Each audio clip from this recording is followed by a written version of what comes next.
A very good afternoon to one and all, and welcome you in another session of registration law. So, guys, any doubt regarding last lecture? Anybody, any doubt? Okay, so we'll recapitulate what we have discussed yesterday. So yesterday we have discussed about the Registration Act. The Registration Act आपका enforce हुआ था January 1908 में हुआ था enforce. Is it clear? इनको जो assent थी, assent was received in December, but it was implemented with effect from January 1908. Clear. सो यहाँ पे मैंने आपको बोला था कि टोटल देर आर 92 सेक्शंस है, हमने डिस्कस किए थे, but we are going to discuss only the important part. तो यहाँ पे मैंने आपको बताया था कि सेक्शन 3 से लेके सेक्शन 26 तक क्या है, वहां पे आपको रजिस्ट्रार सब रजिस्ट्रार के appointments, pass, tenure, salary, allowances वगैरह के बारे में आपको बताया गया है. Section 17 we have discussed about that it is compulsory registrable. जो आज हम डिस्कस करेंगे कंपल्सरी रजिस्ट्रेबल है, ये डॉक्यूमेंट्स को कंपल्सरली रजिस्टर कराना चाहिए. सेक्शन 18 में क्या है, ऑप्शनल रजिस्ट्रेशन है. Is it clear? सेक्शन 14 क्या कह रहा है, ऑप्शनल रजिस्ट्रेशन के बारे में कह रहा है. तो यहाँ पे क्या है, पर्पस क्या था इसका कि रजिस्ट्रेशन के रिगार्डिंग जितने भी लॉज हैं उन सारों को क्या करना है, कंसोलिडेट किया है. तो इसका यही एम था रजिस्ट्रेशन लॉ का कि सबको कोई भी फ्रॉड नहीं कमिट होना चाहिए, document must be registered. Is it clear? Then we have discussed about these sections, important sections discuss किए थे. सेक्शन 17, सेक्शन 18, सेक्शन 19 में क्या था कि अगर आपको लैंग्वेज, जो आपकी डॉक्यूमेंट में लैंग्वेज है वो रजिस्टरिंग ऑफिसर को समझ में नहीं आ रही है, क्योंकि आपने वो लैंग्वेज यूज की है जो कि डिस्ट्रिक्ट में कॉमनली यूज नहीं होती है, तो वो रिफ्यूज कर देंगे डॉक्यूमेंट्स को रजिस्टर करने के लिए. लेकिन अगर आपने उस लैंग्वेज की ट्रांसलेशन साथ में लगाई है तो वहां पे क्या है, देन आपके डॉक्यूमेंट्स को रजिस्टर करवा सकते हैं. सेक्शन 20 में भी आप डिस्कस्ड कि अगर आपने कोई ऑल्ट्रेशंस किए हैं, ब्लैंक्स हैं या इंटरलाइन किए हैं कुछ वर्ड्स, तो वहां पे क्या रजिस्टरिंग ऑफिसर आपकी डॉक्यूमेंट्स को रजिस्टर करने से रिफ्यूज कर देगा unless the person executing the document attest with their signature such errors. इसे उन्हें अटेस्ट करना पड़ेगा अपने सिग्नेचर्स के साथ. नेक्स्ट 23 में हमने क्या पढ़ा था कि सब्जेक्ट टू द प्रोविजंस, जो 24, 25, 26 में है वो एज इट इज रहेगा. उसको छोड़ के कोई भी डॉक्यूमेंट बिल को छोड़ के, कोई भी डॉक्यूमेंट बिल को छोड़ के रजिस्ट्रेशन के लिए एक्सेप्ट नहीं होगा जब तक उसको प्रॉपर ऑफिसर के पास प्रेजेंट ना किया गया और within 4 months from the date of execution. 23A में क्या कह रहे हैं, री रजिस्ट्रेशन की बात कर रहे हैं. They are talking about the re registration. Then section 24 में हमने बोला था कि अगर डिफरेंट टाइम से कई लोगों ने डॉक्यूमेंट्स को एग्जीक्यूट किया है. 25 में वी हैव डिस्कस कि जो प्रोविजंस हैं यहाँ पे, जहाँ पे आपकी डिले हो रहे, आपके डॉक्यूमेंट्स रजिस्ट्रेशन आप डिले करवा रहे हो लेकिन वो आपके हाथ में नहीं था, इट वाज अनअवॉइडेबल. 26 में क्या है कि डॉक्यूमेंट अगर इंडिया के बाहर एग्जीक्यूट हुए हैं. देन अबाउट 27 का कह रहा है कि यहाँ पे विल के बारे में बात की गई है, वो कब प्रेजेंट की जा सकती है रजिस्ट्रेशन के लिए, कि विल किसी भी टाइम पे रजिस्ट्रेशन के लिए प्रेजेंट की जाती है या फिर डेपोजिशन के लिए. सेक्शन 28 से लेके 31 तक क्या बताया था आपको कि रजिस्टरिंग जो डॉक्यूमेंट्स को रजिस्टर कराना है वहाँ कौन सी प्लेस पे होगा, कौन से सब रजिस्ट्रार के ऑफिस में होगा. देन यहाँ पे ज्यूरिसडिक्शन की बात कर रहे हैं. तो सेक्शन 28 क्या कह रहा है कि डॉक्यूमेंट्स आपके इमूवेबल प्रॉपर्टी से रिलेटेड है वो कहाँ पे प्रेजेंट होंगे, सब रजिस्ट्रार के ऑफिस में. और वो सब रजिस्ट्रार के ऑफिस में होंगे जहाँ पे कि प्रॉपर्टी का कुछ, या तो पूरी की पूरी प्रॉपर्टी वहां पे सिचुएटेड है या कुछ पार्ट वहां पे प्रॉपर्टी का सिचुएट है. अगर कोई भी पार्ट सिचुएटेड नहीं है प्रॉपर्टी का और सब रजिस्ट्रार ने वो डॉक्यूमेंट्स को रजिस्टर कर दी तो वो रजिस्ट्रेशन क्या होगी, वॉइड होगी. Is it clear? So burden of proving their property है वो jurisdiction में situated है. Is it clear? Property वो कौन सी jurisdiction में situated है, in which document relating that is registered, उस person के पास है जो उस document पे rely कर रहा है. Is it clear? Next we have studied about section 29 कि और कोई places रजिस्टर करने के लिए डॉक्यूमेंट्स को कोई और प्लेस भी आप दे सकते हो अगर वहां पे पार्टीज एग्री करती हैं। सेक्शन 30 क्या कह रहा है? रजिस्ट्रार है वो डॉक्यूमेंट्स को रजिस्टर कर सकते हैं कुछ केसेस में, अदरवाइज कौन कर रहा है? जनरली सब रजिस्ट्रार। सेक्शन 31 क्या प्रोवाइड कर रहे हैं कि जो आपकी रजिस्ट्रेशन है वो अगर या फिर डिपॉजिट एक्सेप्ट हुआ है प्राइवेट रेजिडेंस पे, लेकिन वो अगर प्राइवेट रेजिडेंस पे तभी होगा अगर वहां पे कोई स्पेशल कॉज एग्जिस्ट कर। After that, we have studied about the effects of registration and non-registration. 47 में क्या है कि कौन से टाइम पीरियड से जो डॉक्यूमेंट्स रजिस्टर किए गए हैं वो ऑपरेट होंगे।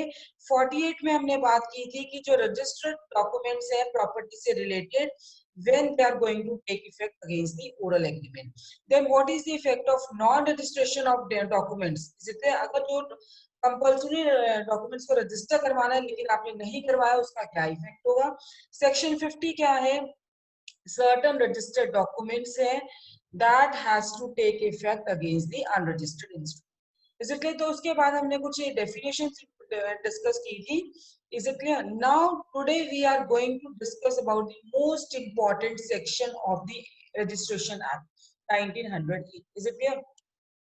Now ये मैंने आपको पहले भी बताया था कि सेक्शन 17 के अंडर, सेक्शन 17 के अंडर आपकी जो डॉक्यूमेंट्स है वो कंपल्सरी रजिस्ट्रेबल है। Is it clear? So documents of which registration is compulsory. तो अब ये सेक्शन 17 आपके बात क्या कर रहे हैं कि तो यहाँ पे एक लिस्ट दी गई है आपको। Is it clear? एक लिस्ट दी गई है कि ये जो डॉक्यूमेंट्स है ये रजिस्टर्ड होने चाहिए, ये कंपल्सरी रजिस्टर होने चाहिए। अगर प्रॉपर्टी आपकी रिलेट कर रही है, प्रॉपर्टी कहाँ पे सिचुएट है? उस डिस्ट्रिक्ट में है, उस डिस्ट्रिक्ट में जहाँ पे आप रजिस्ट्रेशन के लिए लेके गए हो, उसकी जुरिसडिक्शन में लेके गए हो। जितना और अगर वो डॉक्यूमेंट्स हैं, अगर कुछ डॉक्यूमेंट्स हैं जो एग्जीक्यूट किए गए हैं आपके 1864 के बाद, इज इट क्लियर? अगर कोई भी डॉक्यूमेंट्स हैं वो एग्जीक्यूट किए गए हैं 1864 में या उसके बाद, या फिर इंडियन रजिस्ट्रेशन 1866 और 1871 के अकॉर्डिंग या 1877 के अकॉर्डिंग, तो वहां पे क्या है, ये जो अभी मैं आपको लिस्ट बताऊंगी वो वाले जो लिस्ट है, वो लिस्ट जो है वहां पे आपको डॉक्यूमेंट्स को कंपल्सरी रजिस्टर कराना पड़ेगा। Is it clear? Let us look at the Bear language. I hope so everybody is having the Bear language. Please open your Bear Acts. Open your Bear Acts.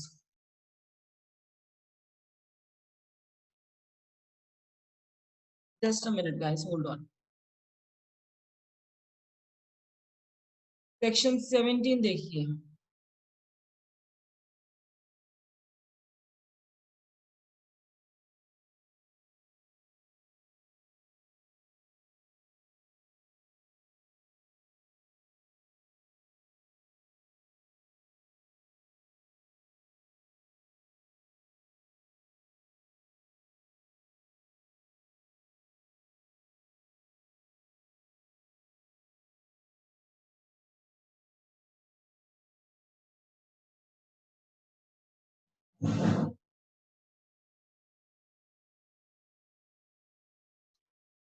चलिए, so section 17 अब आपको क्या बताया गया है? Section 17 में,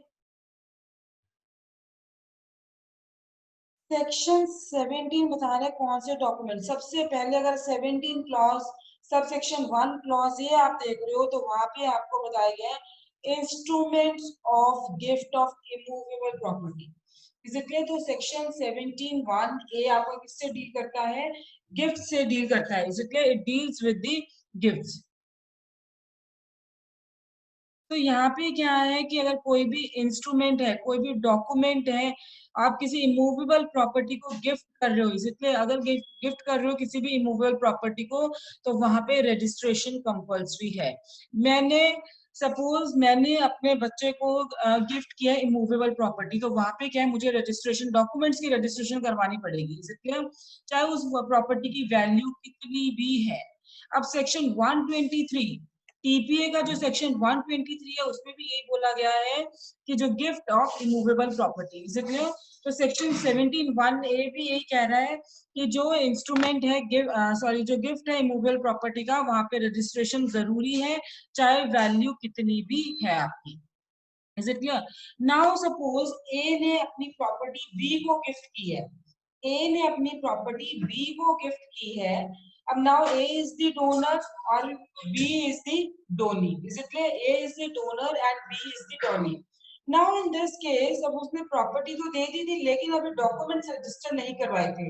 registration से पहले डोनर की डेथ हो गई है, इज इट क्लियर? रजिस्ट्रेशन से पहले डोनर की अगर डेथ हो गई है तो उस केस में आपको क्या होगा, वहां पे क्या फिर प्रॉपर आप डॉक्यूमेंट्स को रजिस्टर करवा सकते हो after the death of the donor. Yes, अगर डोनर की डेथ हो जाती है रजिस्ट्रेशन से पहले, डॉक्यूमेंट्स को आप रजिस्टर करवा सकते हो उसकी डेथ के बाद। Is it clear? उसकी डेथ के बाद आप रजिस्टर करवा सकते हो, और ये उसका सेम इफेक्ट होगा जो कि अगर उसकी लाइफ टाइम जब वो जिंदा था उस टाइम पे आपने रजिस्ट्रेशन कराई। Is it clear? और उस टाइम पे जो आपकी रजिस्ट्रेशन है कब से ऑपरेट होगी? जिस दिन से वो एग्जीक्यूट हुई थी, जिस दिन से वो एग्जीक्यूट हुई थी। Is it clear? So this was held in the Venkata Rama, you can note down the citation please. Venkata Rama versus Pillai Rama 1916-40 Madras 204। तो यहाँ पे क्या है कि अगर डेथ हो गई है डोनर की, रजिस्ट्रेशन नहीं हुए थे documents, it can take place after his death also. Is it clear? It was held in Venkatai Rami versus Pillai Ram 1960-40 Madras 204। Next, अब जब एक बार आपकी डीड एग्जीक्यूट हो गई है, गिफ्ट डीड एग्जीक्यूट हो गई है, इज इट क्लियर? अब यहाँ पे क्या है, वो डॉक्यूमेंट्स थे वो डोनर ने डोनी को दे दिए हैं, तो रजिस्ट्रेशन एक्ट अलाउ करेगा कि ये रजिस्टर्ड है, ये डॉक्यूमेंट्स रजिस्टर्ड है, चाहे डोनर है वो एग्री नहीं कर रहा है रजिस्ट्रेशन के लिए। तो इस इट मींस कि जो डोनर है वो अपना जो उसने एक बार गिफ्ट कर दिया प्रॉपर्टी, उसको रिवोक नहीं कर सकता, उसको कैंसिल नहीं कर सकता। Is it clear? So property एक बार गिफ्ट आपने दे दी तो उसको that is irrevocable. Is it clear? It can not be cancel. So अब यहाँ पे क्या है, डीड रिवोकिंग द गिफ्ट, अगर कोई डीड ऐसी है जो गिफ्ट को रिवोक भी कर रही है, इज इट क्लियर? अगर वो डीड को गिफ्ट को रिवोक भी कर रही है तो वहां पे क्या है, आपको रजिस्ट्रेशन चाहिए। देयर नीड्स अ रजिस्ट्रेशन, और वहां पे रजिस्ट्रेशन की देखो, अब हमने गिफ्ट में मैंने आपको बताया था जितनी भी वैल्यू है वो डॉक्यूमेंट्स रजिस्टर करवाएंगे, लेकिन इन्होंने क्या है, कोई ऐसी डीड है जिसमें आप अपना गिफ्ट कैंसिल करवा रहे हो तो उसमें रजिस्ट्रेशन की जरूरत है, वहां पे आपको रजिस्ट्रेशन करवानी ही पड़ेगी, लेकिन उसकी वैल्यू कितनी है और गिफ्ट की, it is more than ₹100। Is it clear? It is more than ₹100, तो वहां पे आपको रजिस्ट्रेशन जरूरी है। नाउ सपोज अगर कोई गिफ्ट है, अगर कोई गिफ्ट है of a debt secured by mortgage of immovable property, is it clear? Gift आप किसी चीज का कर रहे हो, जो उस प्रॉपर्टी का कर रहे हो जो सिक्योरिटी पे आपने दी थी। मैंने सपोज आपसे मनी बोरो की है, लेकिन आपने मुझे कहा कि सिक्योरिटी चाहिए मुझे, तो मैंने अपनी इमूवेबल प्रॉपर्टी मॉर्टगेज पे रख दी है, तो अब गिफ्ट उस चीज को आ रहा है, a gift of a debt secured by a mortgage of immovable property requires registration। Is it clear? तो वहां पे भी रजिस्ट्रेशन जरूरी है आपकी।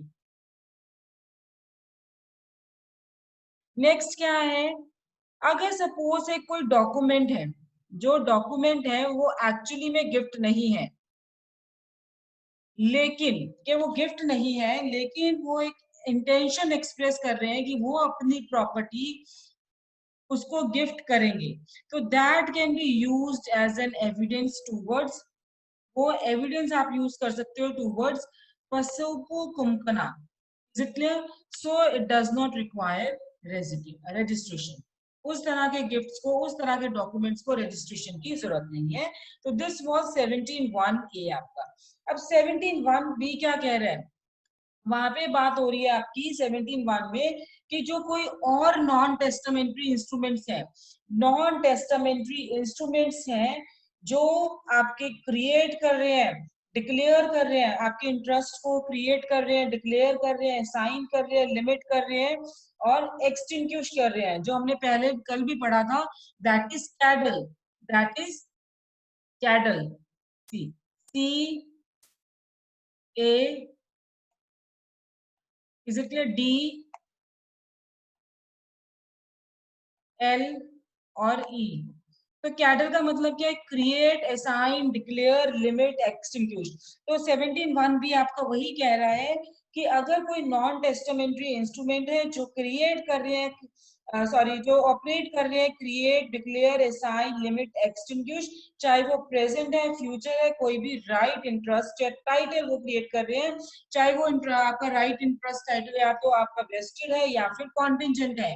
Wasted means by birth, contingent means on the happening of certain event, और वो 100 रुपीज या फिर अपवर्ड्स है, तो वहां पे भी रजिस्ट्रेशन जरूरी है, इसलिए वहां पे भी आपकी रजिस्ट्रेशन जरूरी। तो अब यहाँ पे देखिए आप क्या कह रहे हैं कि, तो यहाँ पे आपको क्लियर हो गया है कि अगर वो immovable property it is more than ₹100, तभी वहां पे रजिस्ट्रेशन कंपल्सरी है। so 17(1) b talks about transfers, declaration and releases mortgage. तो मॉर्टगेज का क्या है, मॉर्टगेज फॉर ₹100 और अपवर्ड्स, 100 और अपवर्ड्स, ठीक है। मॉर्टगेज, अगर आपने वो प्रॉपर्टी मॉर्टगेज में दी है फॉर ₹100 और अपवर्ड्स, तो उस केस में क्या है आपका, अदर देन दी, अब यहाँ पे एक एक्सेप्शन है, please look at this exception, other than the mortgage by deposit of title deed. अब अगर आप लोगों ने ट्रांसफर ऑफ प्रॉपर्टी एक्ट पढ़ा है, तो वहां पे हमें मॉर्टगेज में we have different kinds of mortgage, जैसे सिंपल मॉर्टगेज है, कंडीशनल मॉर्टगेज है, आपका यूजुफ्रक्चरी मॉर्टगेज है, इंग्लिश मॉर्टगेज है, mortgage by deposit of title deeds है। तो उन्होंने कहा mortgage by deposit of title deeds को छोड़ के अगर कोई भी मॉर्टगेज है ₹100 और अपवर्ड्स, तो वहां पे रजिस्ट्रेशन जरूरी है। So mortgage by deposit of title deeds में रजिस्ट्रेशन कंपल्सरी नहीं है, क्योंकि जब आपने वहां पे अपने डॉक्यूमेंट से डिपॉजिट करा दिया तो फिर रजिस्ट्रेशन कहाँ से कराओगे। सो मॉर्टगेज उसकी फॉर ₹100 और अपवर्ड्स मीन जो मॉर्टगेज डीड बन रही है उसको रजिस्ट्रेशन जरूरी है। नाउ जहाँ पे कोई ट्रांजेक्शन है, देयर इज अ ट्रांजेक्शन, और वो क्या कॉन्स्टिट्यूट कर रहे हैं, मॉर्टगेज कॉन्स्टिट्यूट कर रहे हैं, इसलिए कोई भी ट्रांजेक्शन है जहाँ पे वो मॉर्टगेज कॉन्स्टिट्यूट कर रहे हैं, तो वहां पे क्या है कि जो आप एग्रीमेंट किया है कि आप प्रॉपर्टी को रिकन्वे कर दोगे, इज इट क्लियर, तो वहां पे भी रजिस्ट्रेशन की जरूरत है। फॉर एग्जाम्पल, ए ने बी से अग्री किया, ए ने बी से अग्री किया कि वो उसको प्रॉपर्टी सेल करेगा रजिस्टर्ड डीड से, और बी ने भी उसी सेम डे अग्री किया कि बाय एन अनरजिस्टर्ड डीड, कि अनरजिस्टर्ड डीड से वो प्रॉपर्टी ए को वापस ट्रांसफर कर देगा, रीट्रांसफर कर देगा, इज इट क्लियर। तो अब यहाँ पे क्या है, दूसरी जो डीड है वहां पे उसको रजिस्ट्रेशन की जरूरत है, इज इट क्लियर, रजिस्ट्रेशन की जरूरत है। नेक्स्ट क्या आ गया आपका, चार्ज, ये हम बी क्रॉस ही कर रहे हैं अभी।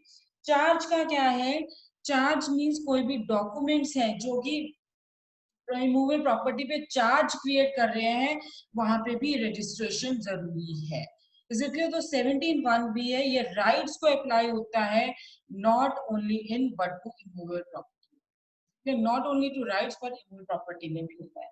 नेक्स्ट आपका है पार्टीशन। पार्टीशन में क्या है आपका, पार्टीशन मींस कि जब देखो जॉइंट हिंदू फैमिली है, ठीक है, वहां पे पार्टीशन कर रहे हो प्रॉपर्टी का, तो जब आप पार्टीशन कर रहे हो, पार्टीशन डीड बनेगी एक, वो भी रजिस्टर्ड होनी चाहिए, that is also compulsory registered. Next आपका है पार्टनरशिप। पार्टनरशिप मींस कि जो इंटरेस्ट है पार्टनर का पार्टनरशिप एसेट्स में, मूवेबल इमूवेबल में, वो इंटरेस्ट नहीं है इमूवेबल प्रॉपर्टी। जो इंटरेस्ट है पार्टनर का पार्टनरशिप एसेट्स में, चाहे मूवेबल है इमूवेबल है, अगर वो इंटरेस्ट नहीं है इमूवेबल प्रॉपर्टी में, पार्टनर इंटरेस्टेड नहीं है मूल प्रॉपर्टी में, तो वहां पे क्या है कि उसका जितना भी शेयर है उस पार्टनर का पार्टनरशिप बिजनेस में, वो मूवेबल प्रॉपर्टी है, और अगर वो मूवेबल प्रॉपर्टी को ट्रांसफर करना चाहते हैं तो उसका रजिस्ट्रेशन जरूरी नहीं है, वहां पे रजिस्ट्रेशन की जरूरत नहीं है। नेक्स्ट क्या है,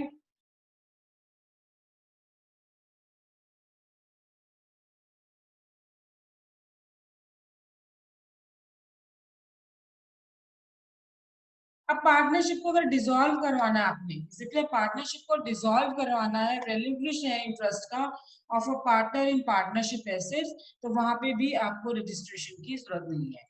नेक्स्ट आ गया रिलीज। रिलीज मीन्स ये किसी डीड की फॉर्म में भी हो सकता है, या लेटर की फॉर्म में भी हो सकता है, रिसिप्ट की फॉर्म में भी होता है। लेकिन अब बात आती है कि रिलीज में रजिस्ट्रेशन जरूरी है या नहीं है।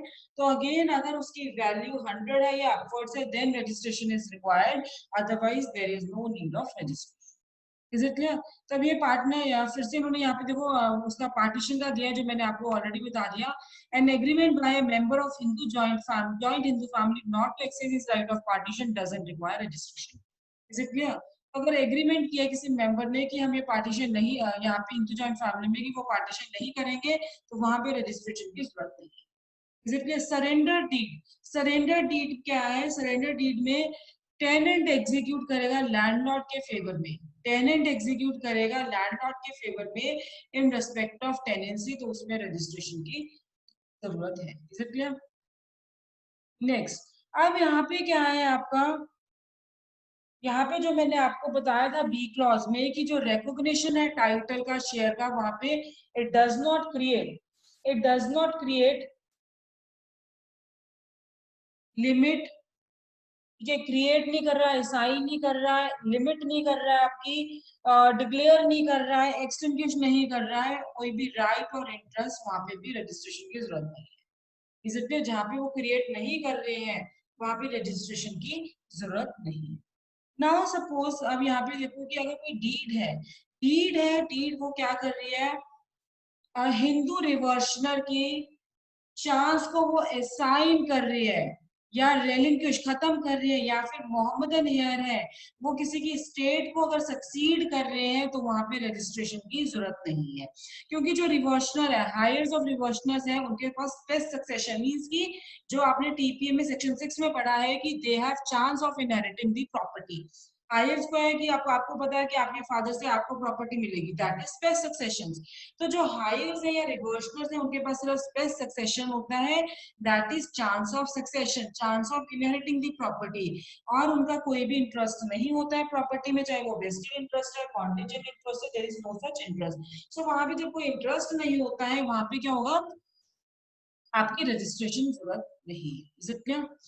नेक्स्ट क्या है कि जो अगर सपोज हिंदू विडो है, उनके पास मेंटेनेंस की राइट होती है। अब मेंटेनेंस की राइट है तो वहां पे भी रजिस्ट्रेशन की as there is no need of registration. So भैया अगर रजिस्ट्रेशन की जरूरत नहीं है तो वहां पे कोई चार्ज, अभी हिंदू विडो को मेंटेनेंस मिल रही है, ठीक है, तो वहां पे क्या है, देर वहां पे कोई चार्ज नहीं आ रहा है, जॉइंट फैमिली की जो इमोल प्रॉपर्टी है वहां पे कोई चार्ज नहीं आ रहा है। सो राइट ऑफ मेंटेनेंस क्या है, it is charge upon the immovable property, ये एक इंटरेस्ट है प्रॉपर्टी में। सो जो डीड है उस पर हिंदू वाइफ पे कन्फर्म कर रही है, वो क्या है, राइट ऑफ मेंटेनेंस है out of rents of a house required to be registered. Next क्या है, power of attorney. General power of attorney जो है वो कंपल्सरी रजिस्ट्रेबल है। जनरल पावर ऑफ अटॉर्नी वो कंपल्सरी रजिस्ट्रेबल है या नहीं? No, it is no need, ये कंपल्सरी रजिस्ट्रेबल नहीं है। जो पावर ऑफ अटॉर्नी है वो ऑथराइज कर रहा है डनी को कि वो रेंट्स रिकवर करे जो कि डोनर को है अपने अपने बेनिफिट के लिए। देखो किसी को आपने प्रॉपर्टी गिफ्ट की है, तो अगर वो डोनर के बिहाफ पे कोई रेंट्स वगैरह कलेक्ट कर रहा है, वो किसके बेनिफिट के लिए? डनी के बेनिफिट के लिए ही है वो प्रॉपर्टी। इसलिए तो यहाँ पे क्या है, अब वो जब ये कर रहा है उसके खुद का असाइनमेंट हो रहा है, तो इस वजह से यहाँ पे रजिस्ट्रेशन की जरूरत है। Generally general power of attorney जो है उसमें कंपल्सरी रजिस्ट्रेबल की जरूरत नहीं है। लेकिन अगर पावर ऑफ अटॉर्नी में ये ऑथराइज ये लिखा गया है कि जो डनी है वो रेंट्स रिकवर कर रहा है जो कि डोनर के हैं, अपने बेनिफिट के लिए कर रहा है, तो वहां पे उसकी राइट असाइन हो गई है, ठीक है, ट्रांसफर हो गई है, तो वहां पे रजिस्ट्रेशन की जरूरत है। So this was regarding 17(1) clause B. अब 17(1) क्लॉज सी आपका क्या कह रहा है, सी कि कोई अगर नॉन टेस्टामेंट्री इंस्ट्रूमेंट्स है, नॉन टेस्टामेंट्री इंस्ट्रूमेंट्स हैं जहां पे एक्नॉलेज वो रिसिप्ट दे रहे हैं, ठीक है, रिसिप्ट एक्नॉलेज कर रहे हैं, या कोई पेमेंट है कोई कंसिडरेशन की जिसमें कि वो क्रिएट कर रहे हैं, डिक्लेयर असाइन लिमिट एक्सटेंशन कर रहे हैं किसी राइट टाइटल और इंटरेस्ट का, तो वहां पे क्या है, रजिस्ट्रेशन जरूरत है या नहीं? तो वहां पे भी आपकी रजिस्ट्रेशन जरूरत है। अब ये क्या कह रहा है कि अगर कोई भी इस तरह से है, एक्नॉलेजमेंट की बात कर रहे हैं, बेसिकली है कि अगर आपको एक्नॉलेजमेंट ले लिया आपने, जैसे अगर आपने कोई पेमेंट कर दिया, उसकी रिसिप्ट ले ली है, तो वो भी रजिस्टर्ड होनी चाहिए या नहीं, तो क्लॉज सी कहते हैं रजिस्ट्रेशन होनी चाहिए। See this clause requires N acknowledgement in the form of a receipt, receipt के फॉर्म में वो क्या होगी, रजिस्टर्ड होगी। लेकिन वो जो ट्रांजेक्शन ले रहे हैं, जो आप ट्रांजेक्शन एक्नॉलेज कर रहे हो, that has to be differentiated from the instrument of transaction। तो इसका हम एग्जांपल लेते हैं, फिर आपको क्लियर हो जाएगा।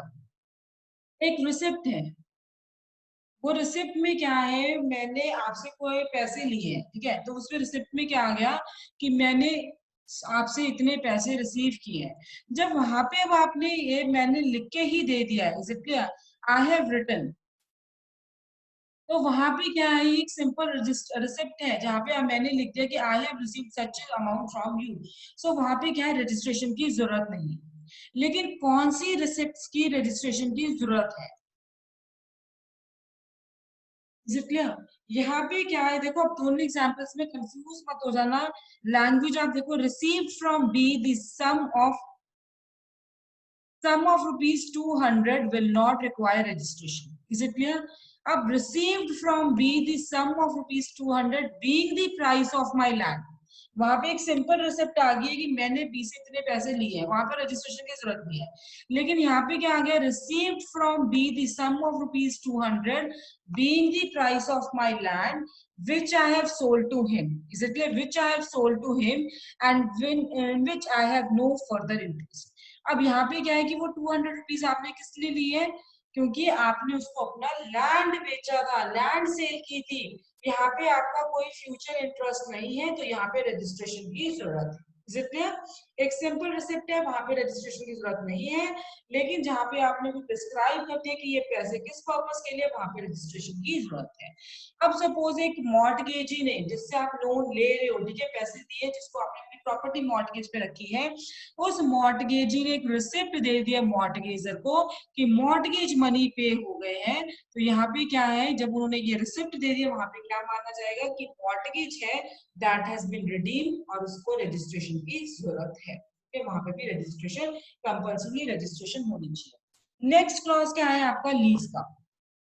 ना लीज क्या कह रहा है कि लीज सपोज अगर 1 साल के लिए, लीज सबको पता है क्या है, टीपीए में आपने पढ़ा होगा लीज, ठीक है। तो लीज क्या है, 1 साल के लिए भी हो सकती है और 1 साल से ज्यादा के लिए भी हो सकती है।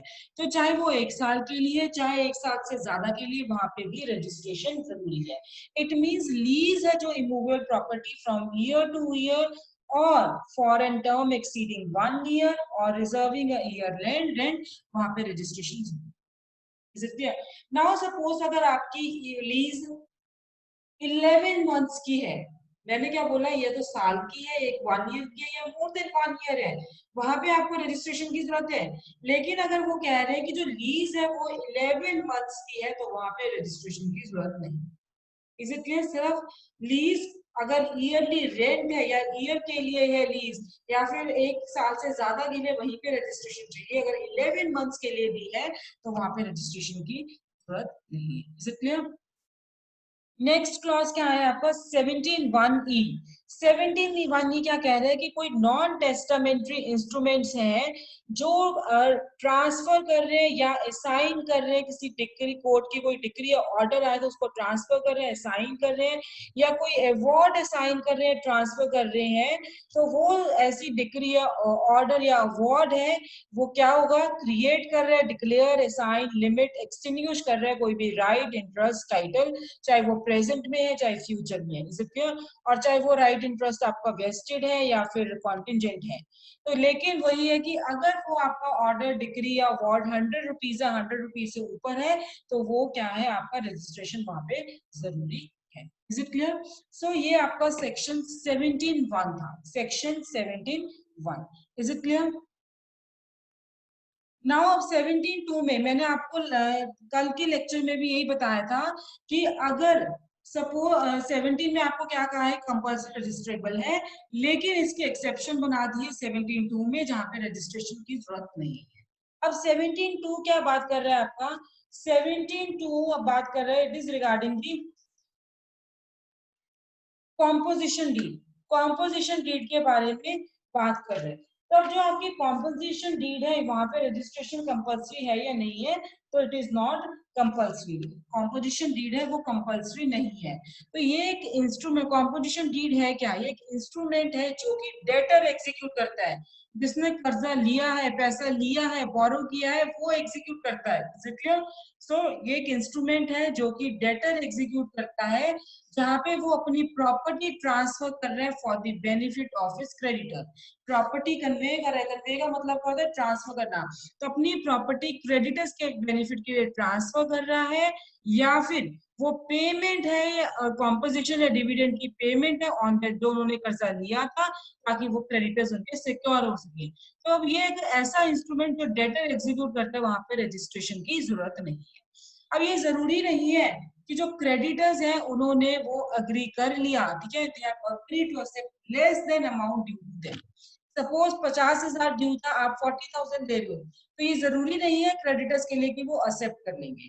इसलिए तो यहाँ पे एग्रीमेंट जो है वो ये एक्सप्रेस कर रहा है कि जो पेमेंट है वो फुल में होगी क्रेडिटर्स को, and it is not a composition deed. Is it clear? Next क्या है कि जो डॉक्यूमेंट्स आपके हैं वो कोई राइट क्रिएट कर रहे हैं दूसरे डॉक्यूमेंट को ऑब्टेन करने के लिए। तो अब वो जो दूसरे डॉक्यूमेंट्स को ऑब्टेन करने के लिए कोई राइट क्रिएट कर रहे हैं, वहां पे रजिस्ट्रेशन की जरूरत नहीं है, उन डॉक्यूमेंट्स की रजिस्ट्रेशन की जरूरत नहीं है।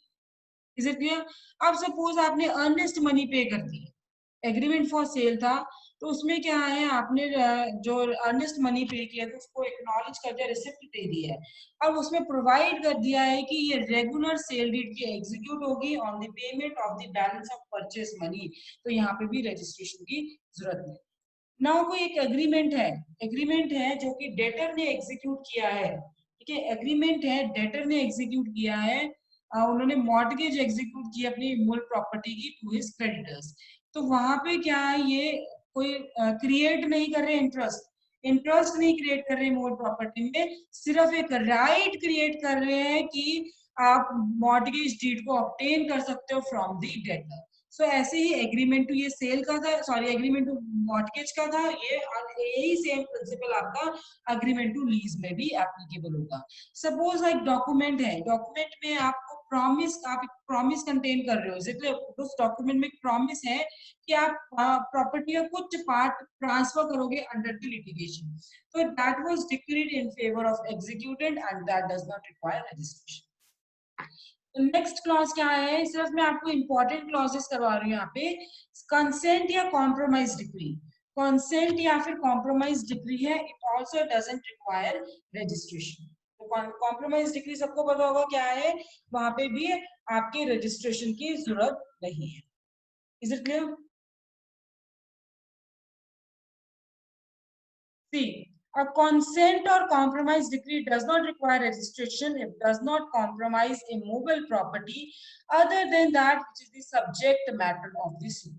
अब यहाँ पे क्या है कि वहां पे रजिस्ट्रेशन की जरूरत नहीं है अगर इट डजंट, अगर वहां पे इमूवेबल प्रॉपर्टी नहीं है, लेकिन वहां पे एक एक्सेप्शन बना दी, other than which is the subject matter of the suit। ठीक है, सो कॉन्सेंट डिक्री क्या है, वो ऑपरेट कर रहे हैं as a result of immovable property in suit that does not require registration. तो डॉक्यूमेंट्स जो जुडिशियल प्रोसीडिंग्स का पार्ट है वो उसको भी रजिस्ट्रेशन की जरूरत नहीं है। नेक्स्ट क्लॉज क्या कह रहे हैं, receipt for mortgage claim, receipt for mortgage claim.